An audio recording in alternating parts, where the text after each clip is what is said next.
Hello, good afternoon. This is Myesha coming to do our Bible reading today from Genesis chapter 15 and chapter 16 from the New Living Translation. I hope you all are having an amazing day so far. Sometime later, the Lord spoke to Abram in a vision and said to him, "Do not be afraid, Abram, for I will protect you and your reward will be great." But Abram replied, "O sovereign Lord, what good are all your blessings when I don't even have a son?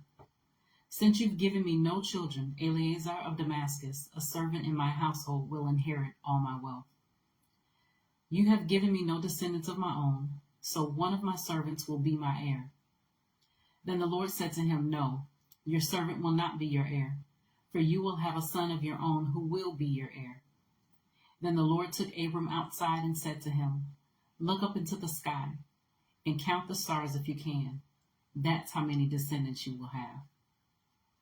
And Abram believed the Lord, and the Lord counted him as righteous because of his faith. Then the Lord told him, "I am the Lord who brought you out of Ur of the Chaldeans to give you this land as your possession." But Abram replied, "O sovereign Lord, how can I be sure that I will actually possess it?" The Lord told him, "Bring me a 3-year-old heifer, a 3-year-old female goat, a 3-year-old ram, a turtle dove, and a young pigeon."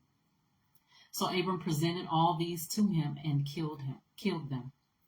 Then he cut each animal down the middle and laid the halves side by side. He did not, however, cut the birds in half. Some vultures swooped down to eat the carcasses, but Abram chased them away.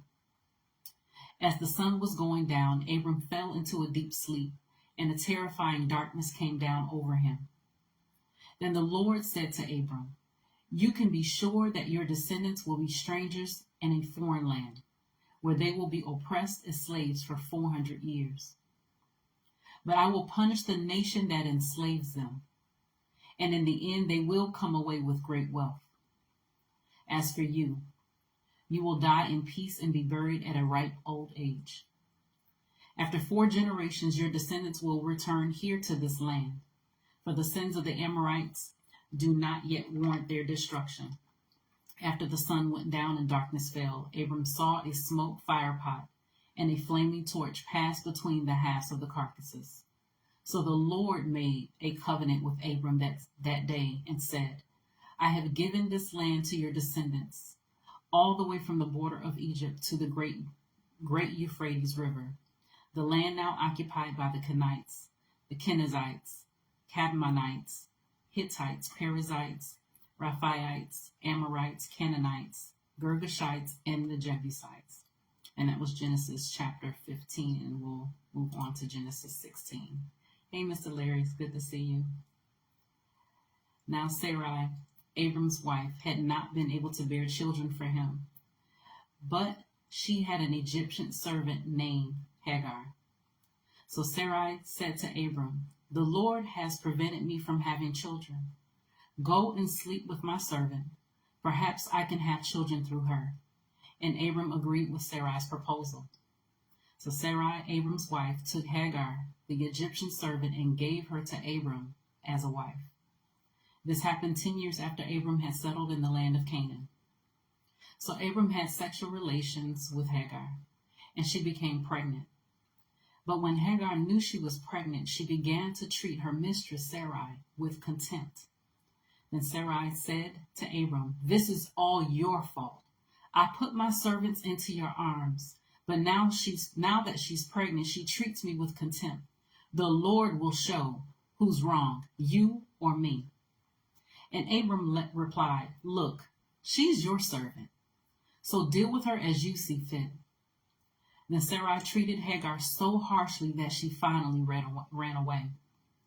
The angel of the Lord found Hagar beside a spring of water in the wilderness along the road to Shur. The angel said to her, "Hagar, Sarai's servant, where have you come from and where are you going?" "I'm running away from my mistress Sarai," she replied.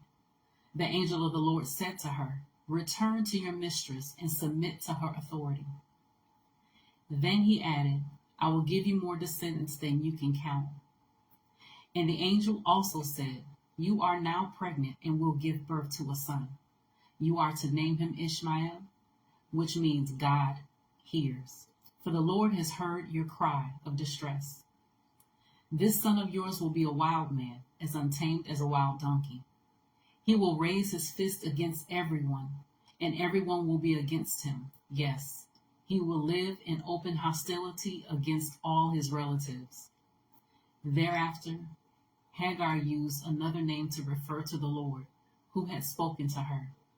She said, "You are the God who sees me." She also said, "Have I truly seen the one who sees me?" So that well was named Beer Lahai Roi, which means well of the living one who sees me. It can still be found between Kadesh and Bered. So Hagar gave Abram a son, and Abram named him Ishmael. Abram was 86 years old when Ishmael was born. And that was the conclusion of Genesis chapter 15 and chapter 16.